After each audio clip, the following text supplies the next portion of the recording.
결혼식. 내가 우리 여편네에게 빠져버린 것은 우리 여편네가 남달리 이쁘다거나 시샘말로 육체파가 되어나서 남달리 몸이 좋다거나 하다못해 지참금이 두둑해서 어쩌면 처가덕이나 좀 볼 수 있겠다는 생각 때문은 아니올시다. 그저 어쩌다 보니 그렇게 된 것인데 그 망할 놈의 군대에서 사람 환장하게 지루한 생활을 보내다가 가끔 입대하기 전 학교 앞 다방에서 커피나 나누던 인연이라는 것을 핑계 삼아 소위 남녀친구라는 명목하에 만나고, 아시는 분은 아시겠지만 남자 여자 자주 만나면 손목이나 쥐어보게 되고 그 손목이 점점 대담해져 뽀뽀도 하게 되고, 그러다가 도둑놈의 심보로 싸구려 여관 같은 곳에서 최면술로 눈 깜짝할 사이에 겁탈 비슷한 짓도 해보았더니 에라, 이제는 다른 여자 꼬셔서 커피 마시고 영화 구경 가고. T.S. 엘리어트의 작품 어떻게 생각하세요? 무슨 색깔 좋아하세요? 무슨 책을 감명 깊게 보셨나요?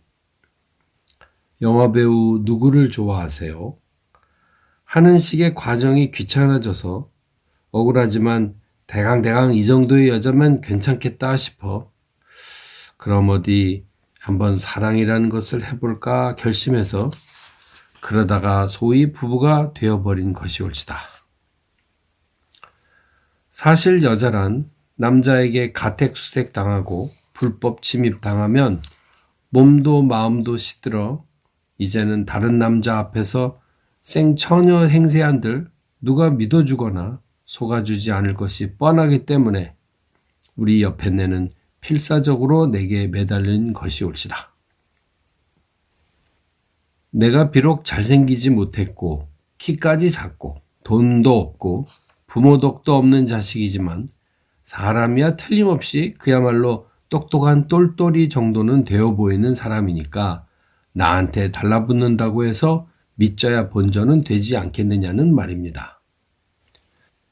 너무 내 자랑만 하고 말았지만 아니 꼽게 생각하실 필요는 없고, 얘기인즉슨 이렇게 해서 소위 애인이 되었다는 말입니다.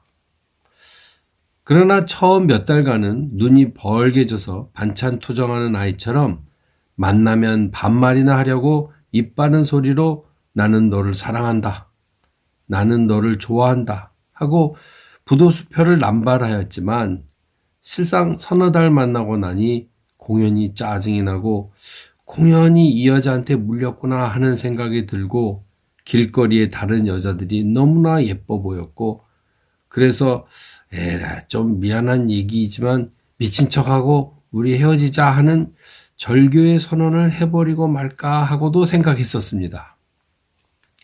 사실 언젠가 실제로 심각하게 양미간을 찌푸리면서 우리 이제 헤어집시다 하고 말을 했더니 이건 또 무슨 일인가.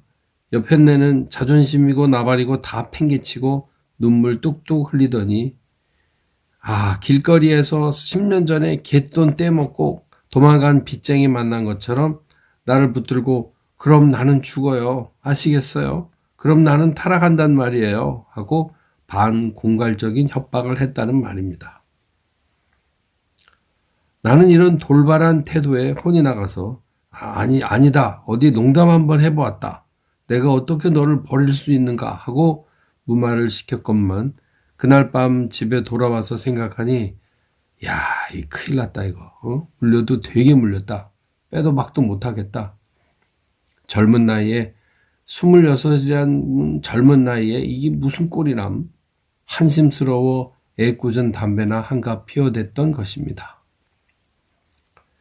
그런 일이 있은 후 여편네는 결혼을 조르기 시작하였습니다.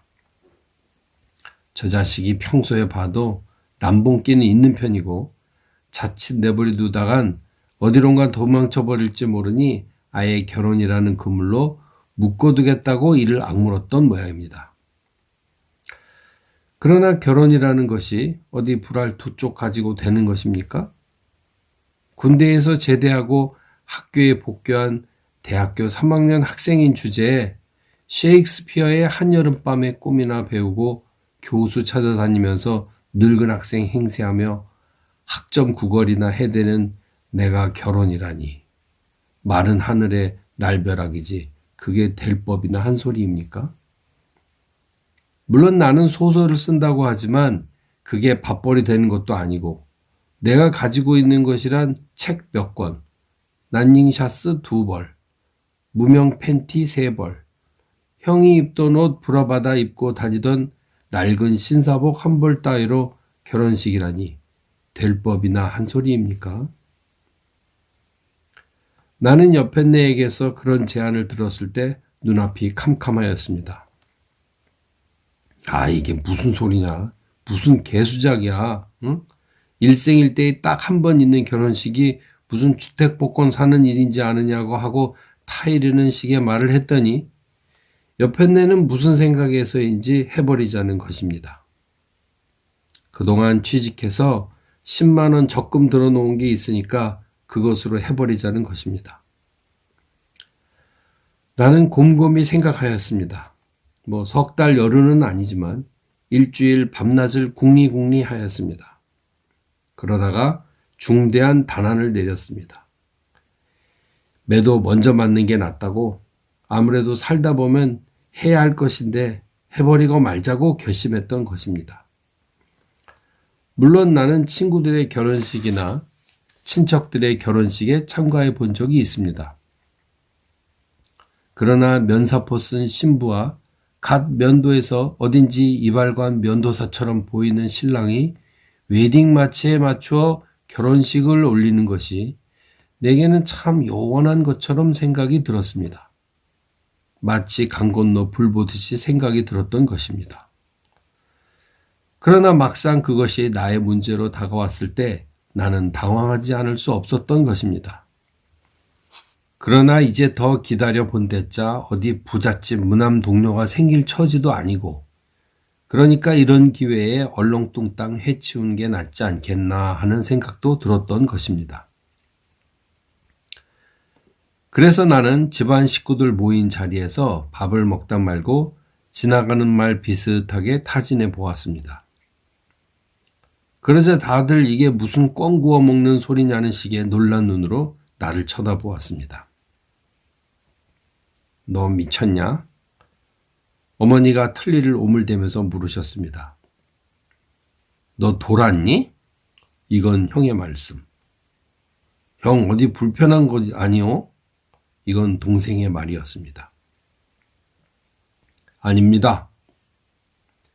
나는 자기 친자식의 동생의 형의 말을 그런 식으로 들어주는 형제들이 아니 꾸어서 꾸역꾸역 밥을 퍼먹기 시작했습니다. 나는 미치지 않았소. 멀쩡하오. 상대는 누구냐?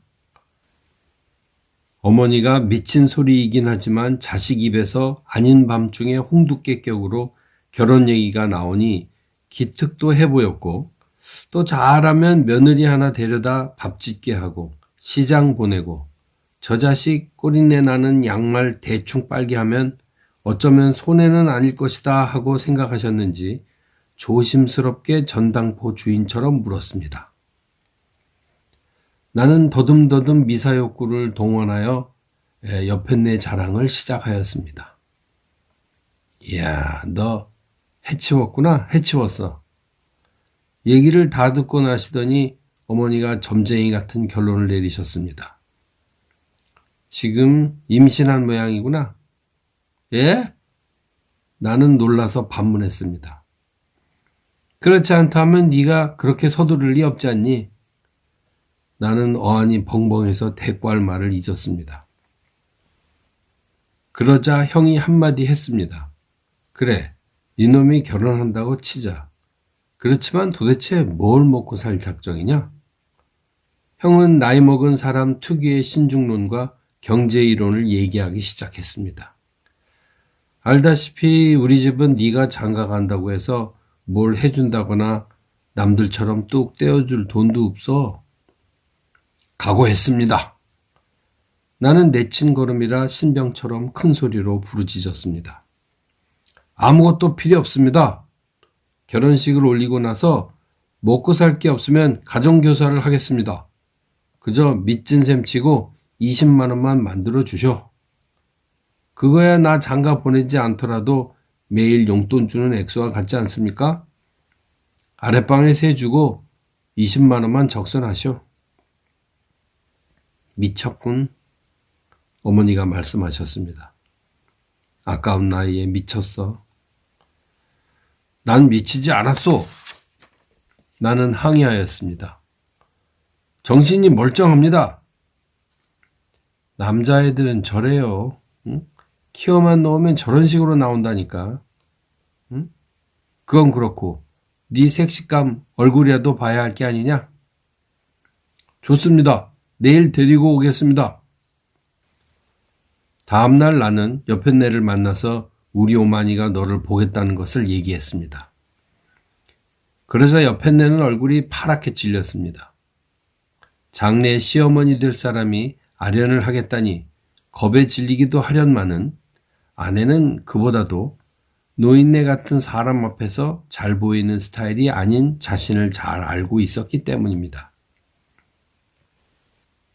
노인들이 좋아하는 며느리감이란 두덕두덕 살찌고 엉덩이가 커서 애쯤이야 쑥쑥 생산하고 입이 커서 식복 타고났겠고 몸이 튼튼해 이것저것 부려먹어도 감기 몸살은 안 걸리게 생겼고 뭐 그런 여인을 좋아하는 법이라는 것을 어느 주간지에서 읽은 여편네는 이미 만나기도 전에 주눅이 들어버렸습니다.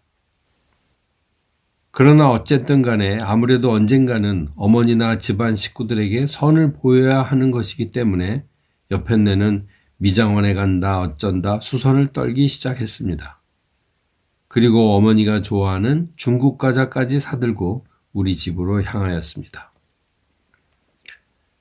어머니는 어제 저녁 말은 그렇게 했지만 저 자식 평소에 식은 죽 먹는 소리 노상하는 자식이라 설마 하였다가 어떤 여자 깨어차고 들어오는 나를 보자 당황하기 시작했습니다. 인사드려 어머니한테 인사드려. 어머니 며느리 왔습니다. 둘째 며느리 왔어요. 나는 기스 좋게 소리를 빽빽 질렀습니다. 안녕하세요. 여편네가 제법 공손하게 고등학교 가정시간에 배운 대로 인사를 드렸습니다. 갑자기 방안이 술렁이기 시작했습니다. 어머니는 시집간 누이를 전화로 부르기 시작했습니다. 시집간 누이는 똥똥하고 대부분의 딸들이 그러하듯 어머니와 짝짝꿍이 맞아 집안일에는 모두 간섭하고 참견해야만 직성이 풀리는 민비 같은 독재자였습니다. 형과 동생과 형수는 창경원의 원숭이 보는 식으로 여편네를 평면도로, 측면도로, 인면도로, 토시도로 노려보기 시작했습니다. 안 보는 척 실눈을 뜨고 관찰하기 시작했습니다.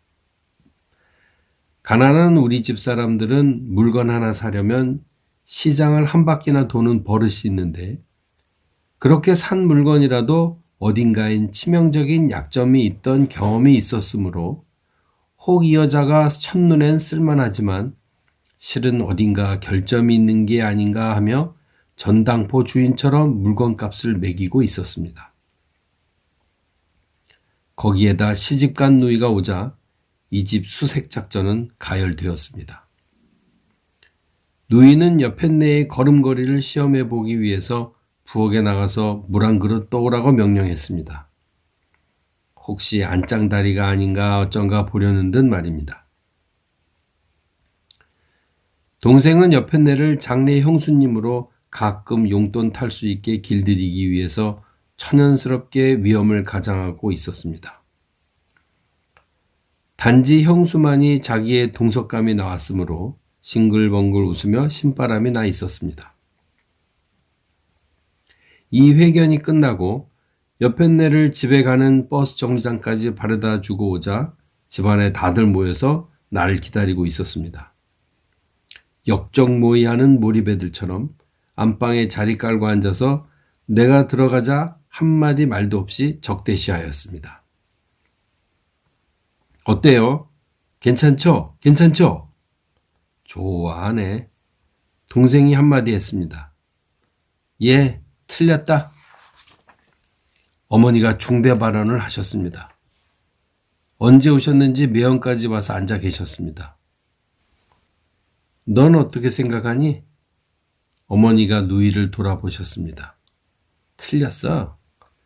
곁눈질하는 버릇이 있더구나. 건강한 얼굴빛이 아니야. 응? 여자는 콧날이 오똑해야 좋은데 콧날이 죽었어. 아무리 수줍다 하더라도 말을 할 때는 사람의 얼굴을 쳐다봐야 하는데 그렇지 않아요. 가정교육이 틀려먹었더군. 어머니가 한마디 첨가하셨습니다. 예쁘지도 못해. 동생이 말했습니다. 깍쟁이 같아. 철부지더군. 그렇게 철이 없어가지고 가정생활이라는 중대한 일을 감당해낼 수 있을까? 형이 한마디 했습니다. 나는 약호가 푹 죽었습니다. 여보쇼. 뭐 난 잘난 사람이요. 아들도 신통치 않은데 그게 무슨 소리예요? 닥쳐라 이놈! 누군가 호령을 하였습니다. 놀라서 소리나는 쪽을 쳐다보니 돌아가신 아버지의 초상이 나를 보고 눈을 부릅뜨고 계셨습니다. 네 이놈! 그게 무슨 말버릇이냐? 잘못했습니다. 나는 100번 사과를 했습니다. 그럼 어째요? 떼어버려. 매형이 말씀하셨습니다. 예? 나는 놀라서 고개를 쳐들었습니다. 차버리란 말이야. 동생이 통역을 했습니다. 할 수 없다. 투표를 해야겠다. 오늘 여기 모인 사람은 나, 너희 누이, 매형, 형, 동생, 그리고 형수 이렇게 6명인데 잠시 후에 투표로서 결정하겠다. 동네 반장이신 어머니가 잠옷 민주주의의 기수 같은 발언을 하셨습니다. 넌 투표권 없다. 그리고 가족 여러분께 미리 말해두겠다. 이건 중대한 문제니까 잘 생각해서 투표해 주기 바란다. 응? 투표는 30분 후에 실시하겠다. 나는 기가 막히고 초조해지기 시작했습니다. 그래서 30분 후에 있을 투표에 대비 동분서주하기로 했습니다. 우선 나는 형수님을 찾아 나섰습니다. 형수님은 부엌에서 반찬을 만들고 계셨습니다. 형수님, 난 형수님을 믿습니다. 나는 아부를 했습니다. 형수님은 형수님이 시집 올 때 나의 찬동표에 힘입어 합격하셨던 과거를 잊지는 않으셨죠? 난 형수님을 존경하고 있습니다. 누구보다도 존경하고 있습니다. 그리고 형수님의 은혜 때문에 살이 3kg 늘었습니다. 염려 마세요. 난 도련님 편이니까요. 다른 사람이나 찾아보세요.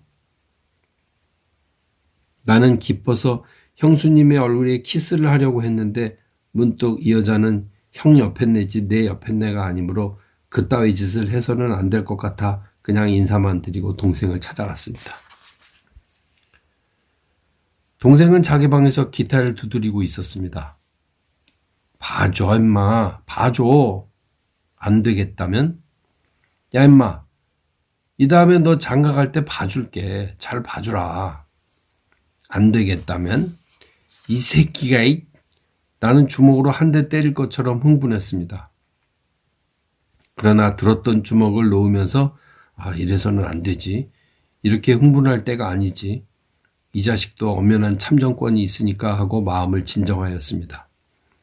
야, 응? 높은 자리에 있을 때 봐주라. 안 되겠어. 아니 왜? 맨입으로는 안 되겠어. 그럼 내놔. 뭘 내놔? 돈 좀 내놔. 야, 너도 알다시피 내가 무슨 돈이 있니? 나는 사정하기 시작했습니다. 야, 내가 무슨 돈이 있어. 주머니를 뒤져볼게. 봐라. 나는 입으로 동전을 먹고 귀에서 그것을 꺼내는 마술사처럼 주머니를 뒤져 돈이 없음을 증명하였습니다. 그러면 안 되겠는데, 야, 봐줘 임마. 이 다음에 떼돈 벌면 너 다 봐줄게. 그걸 어떻게 믿어? 이 새끼가 나는 또 주먹이 앞섰습니다. 그러나 참아야지. 참는 자에게 복이 있나니 천국이 저희 것이요. 봐주라, 봐줘. 그럼 맹세해. 뭘 맹세해? 후불로 하겠다고. 그래, 맹세한다, 맹세해. 그럼 됐어, 가봐. 난 널 믿는다. 나는 악수를 청했습니다. 난 누구보다도 널 사랑하고 있어. 좋아하네. 동생은 웃었습니다. 2표 확보. 나는 가슴이 두근거렸습니다. 나는 뛰어서 형에게로 갔습니다. 형은 녹음 테이프를 가져다 놓고 일본어를 공부하고 있었습니다. 안녕하쇼. 바쁘다 바빠. 무슨 소리 하러 왔는지 알겠다 알겠어. 형, 난 형 믿소. 믿어봐라. 난 안 찍을 테니. 형, 귀찮아 임마. 방해하지 말어.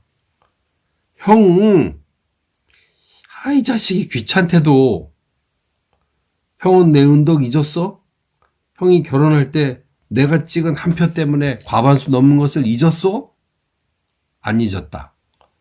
그럼 봐주쇼. 나는 두 손을 싹싹 빌었습니다. 그래서 네 놈이 봐줬기 때문에 못 찍겠다. 아니 이건 또 무슨 해괴만측한 소리요. 이 자식아, 네 놈이 한 표 찍어서 난 잡혔어. 응? 잡혔다고. 너 지금은 후끈 달아서 이러는 모양인데 해봐라. 응? 결혼해봐. 임마 본전 생각난다니까. 내 원망한다고. 난 차라리 네 놈이 나를 안 찍어주어서 그때 결혼식에 성사 안 되었길 바래. 알겠니? 모르겠소. 나는 머리가 아파오기 시작했습니다. 난 모르겠소. 한참 후에 형은 길게 한숨을 내쉬었습니다. 내가 왜 반대하겠냐마는 네가 불쌍해. 남자는 일찍 장가가면 파이다 파이. 찍어주마. 만세 형 만세. 나는 만세 삼창하였습니다. 물론 속으로. 이제는 한 표만 더 확보하면 문제는 없습니다. 나는 심각하게 고민하기 시작하였습니다. 자, 이제는 누구를 설득할 것인가? 어머니를, 누이를, 그리고 매형을. 그러나 세 사람은 다 같이 난공불락이었습니다. 그들은 자기들의 역할, 즉 가정을 돌보고 가꾸고 이끌어 나가는 일에 기가 막힌 고집과 보수주의를 고수하고 있었습니다. 그들은 정말 청렴결백하였습니다. 뇌물이 통하지 않았습니다. 나는 눈앞이 캄캄하였습니다. 내가 왜 이러는 것일까? 내가 왜 이렇게 봄닭처럼 뛰고 있는 것일까? 장가가 뭐 그리 대단한 일이라고 이처럼 아부하고 치사스럽게 행동하고 있는 것일까? 나는 우울한 모습으로 어머니를 찾아뵈었습니다. 어머니는 벽을 보고 누워 계셨습니다. 누구냐? 접니다. 둘째 아들입니다. 앉아라. 다리를 주물러 다오. 예. 나는 이게 웬 떡이냐 하며 어머니를 앞에 두고 앉아서 어머니의 주름진 다리를 주무르기 시작했습니다. 어머니는 누우신 채로 가늘게 노래를 부르고 계셨습니다. 나의 사랑하는 책 비록 헤어졌으나 어머님 무릎 위에 앉아서 재미있게 듣던 말 이 책 중에 있으니 나 성경심이 사랑합니다. 귀하고 귀하다 우리 어머님이 불러주시던 재미있게 듣던 말 이 책 중에 있으니 나 성경심이 사랑합니다. 어머니의 목소리는 가늘었지만 부드럽고 편물기 속에서 직조되는 실처럼 탄력이 있었습니다. 걔가 어디가 좋더냐? 벽 쪽을 향해 노래를 부르시다 말고 어머니가 웃으셨습니다. 착합니다. 그 앤 착해요. 착하기만 해서는 못 쓴단다. 어머니는 점잖게 말을 막았습니다. 그 애가 어떻게 너 같은 바보 자식을 좋아하게 되었는지는 모르겠더라. 네가 어디가 잘났냐? 돈이 있냐? 철없는 불황당 같은 녀석을 말이야. 나는 부끄러워서 히히히 웃었습니다. 살 자신 있냐? 예. 둘이서 고생하면서 살 자신 있어? 예. 나는 이를 악물었습니다. 실은 그 애가 썩 마음에 들었단다. 아주 여간 마음에 들지 않았어. 아니 뭐라고요? 나는 놀라서 기절할 뻔하였습니다. 젊었을 때의 나같이 예쁘더라. 난 여자가 예뻐야 된다고 생각한다. 예쁘면 마음도 예뻐. 손도 이쁘고 발도 보니까 예쁘더라. 감사합니다, 어머니. 어머니는 다시 노래를 부르기 시작하였습니다. 태산을 넘어 현곡에 가도 빛 가운데로 나가면 주께서 아니 버리신다는 약속한 말씀 생각나네. 하늘의 영광 내 마음속에 차고 넘치네. 나는 어머니의 다리를 주무르면서 나의 핏줄 사이로 어머니의 피가 스며드는 착각을 받았습니다. 내 아버지가 어머니를 가졌듯 내 할아버지가 할머니를 가졌듯 증조 할아버지가 증조 할머니를 가졌듯 그가 그녀를 가지고 그녀가 그를 가지고 그가 그를 낳고 그가 그녀를 낳고 낳아서 이곳에 앉은 나는 그녀의 다리를 주무르고 있으며 언젠가는 내가 그녀를 가지고 그녀 또한 나를 가지고 있으며 그리하여 내가 그를 낳으면 그는 나의 다리를 주무르고 있겠고 또 그는 그를 낳은 것이므로 우리의 생은 이어지고 이어져 그 끝간데를 모르겠으니 우리는 실은 혼자서 우리가 소유한 우리의 생은 단순히 나 혼자만의 것이 아님을 터득하였던 것입니다. 그날 밤 나는 만장일치로 결혼을 승낙받았습니다. 참으로 이상하고 이상한 결론이었습니다. 한 달 뒤 나는 싸구려 예식장에서 결혼식을 올렸습니다.